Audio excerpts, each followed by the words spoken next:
This is Alibaba on the weekly chart, and since February, price has been range bound, trading anywhere from 80 to roughly $100. However, based on recent news, a breakout to the upside might just be around the corner for the following reasons. Alibaba plans to spin off several of its businesses to unlock their combined value and eliminate the conglomerate's discount. Then you got the company's logistics unit. It's preparing for an IPO to raise at least $1 billion. Now, fundamentally, Alibaba's recent performance has shown strong revenue and profit growth with a focus on improving efficiencies and profitability. And then we just got news this past week that Chinese government is considering easing stock restrictions on foreign ownership of domestic publicly traded companies, according to a report from Bloomberg. Let's look at this video for the details. All right, welcome back to Halftime. Let's get back to our chart of the day. It's Alibaba moving higher, about 5% higher right now, following a report that China is considering easing the cap on foreign investment in their domestic publicly traded companies. Weiss, coming to you. You actually just made a big move with your Alibaba position. Yeah, I wouldn't classify it as big because it wasn't a big position, but it was a position. And the reason I bought it is that I believe that the Chinese government would come with a number of measures to inject liquidity into the environment to drive, similar to what we've done here, right? We're in a recession. They did that. The stock didn't react. This is more a portfolio move than a BABA move. I will be back in BABA. I think the news that's really driving it today is not necessarily that.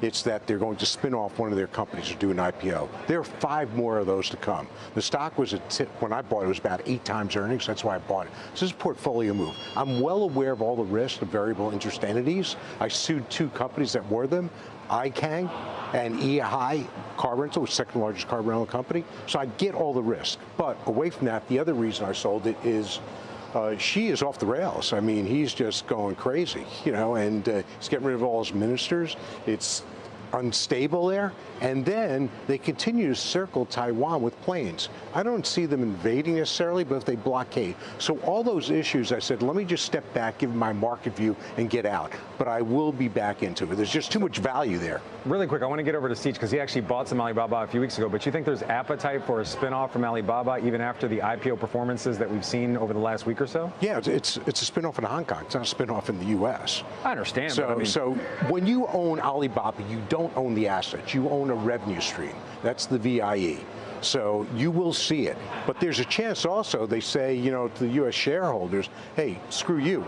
We're going to give you local shares, in China, in Hong Kong, and this won't exist anymore, this VIE. That's the nuclear thing. So, So a combination of reasons I've sold. I still think there's great value there. I still think it'll work out, just my portfolio positioning. So Weiss believes, by the way, these are Weiss's words, that she's off the rails. See, you actually believe some of these restrictions are going to be very good for Alibaba, and it's making you feel a little bit more bullish about the stock. Yeah, I mean, there's restrictions on businesses in China all the time, and they're increasing, whether it be Nike, whether it be Apple, whether it be today, they were talking about makeup restrictions going into China. But you have a company that is relatively cheap. We think this is a good way to play it, given all the political risks that Steve cited.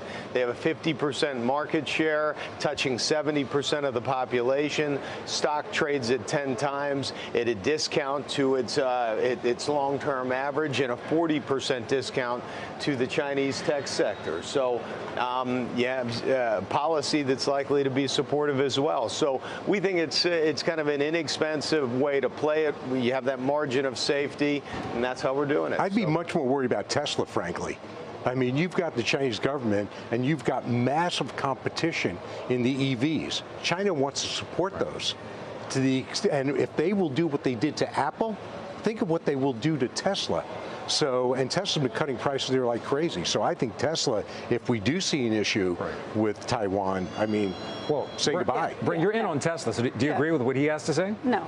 I mean, I think why not? That was a quick no. You know what? There's always a possibility, and you would have to put a probability around that, right? So of course it could happen, right? You're in China. Doesn't that go with what they did to Apple, no, the largest employer in the country? But doesn't Elon Musk have a different relationship with China? Apple's getting back. Tim Cook? No. The CCP, and let's be clear, this is the CCP. So when you buy these Chinese companies, you're buying a share of the CCP. So Elon has been able to navigate, just like Tim Cook, I think amazingly well, just like Starbucks and Nike.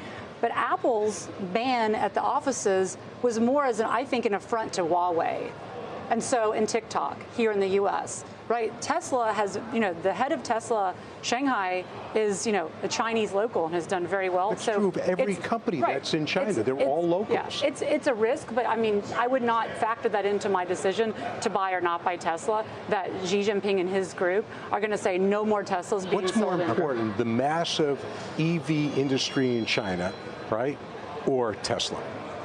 Well, they're two different things that come together because China's 60% of EV sales, right? The U.S. is just like, it's like an asterisk over here, 60% of EV sales. And the risk to Tesla is that the CCP, the government, continues to give discounts to those Chinese local automakers. And so Tesla, to keep up, has to lower their prices, and that eats into margins, right? So that, to me, is the risk with Tesla right now, is in this next quarter, what happens to their margins, not that the CCP comes in and says you can't sell cars here. Well, it's not something I think we have to continue to watch that price war when it comes to EVs in China. Obviously, a lot of competition. You have NIO, you have other domestic players right now. What about competition here?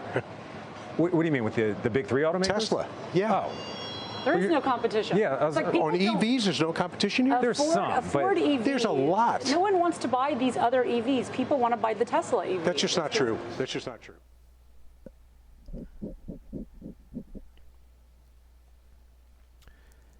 Now, ideally, what you want to see is, for whatever reason, price decline to this weekly buyers level at $76.